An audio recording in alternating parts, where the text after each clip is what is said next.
naguguluhan ito? Ano ibig sabihin nito, Bestre? Ang kaso ay nasa korte na. Ang husgado na ang dapat magpasya. Kaya umalis na kayo. Lumayas na kayo. Lumayas na kayo! Ano? Lumayas na kayo! Tapos na ang pagmamalaki ninyo. Hindi na kami natatakot sa mga pambubulyaw at mga sigaw ninyo. Rinting-rinting na kami. Kayo makinig!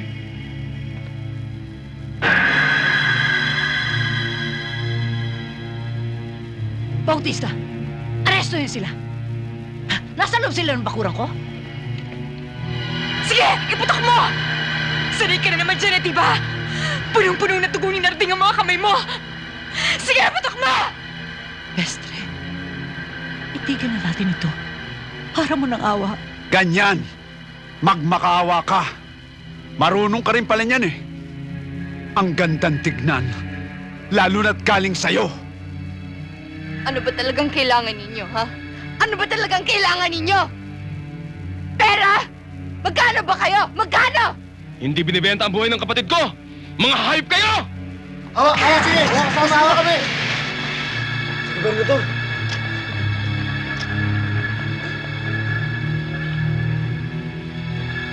Nakikiusap ako sa inyo. Bilang dating gobernador, hayaan na natin ang desisyon ng husgado. Elena, huwag natin daanin sa ganito. Paano? Sa paraan ninyo? Hindi na pwede, Nena. Kayo ang nagturo sa amin kung paano kami lalaban sa inyo sa anumang paraan. Doña Nena, nagpunta lang po kami rito para ipaalam sa inyo, hindi nyo mabibili ang hustisya sa pagkakataong ito. Tayo na, mga kasama. Tayo na. Tayo na, mga kasama. Bestre, tayo na.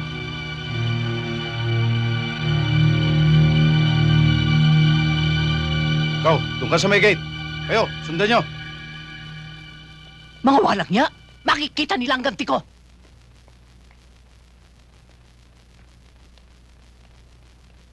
Mildred.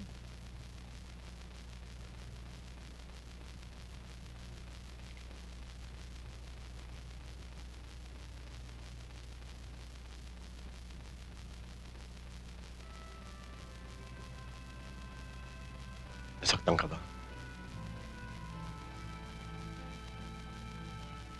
Okay lang ako.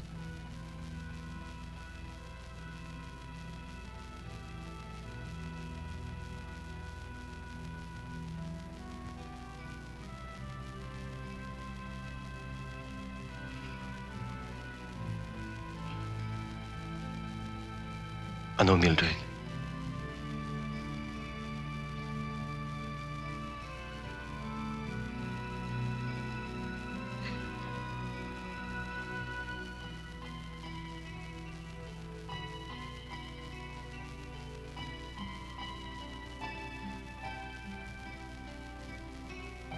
Bakit bumalik ka pa?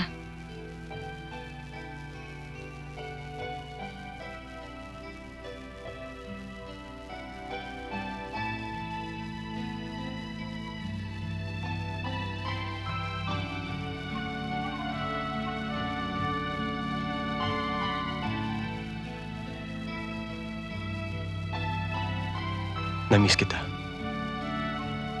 Totoo.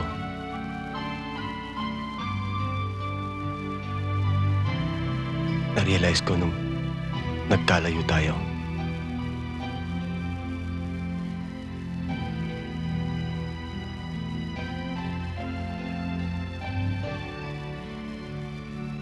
Mahal pa rin kita.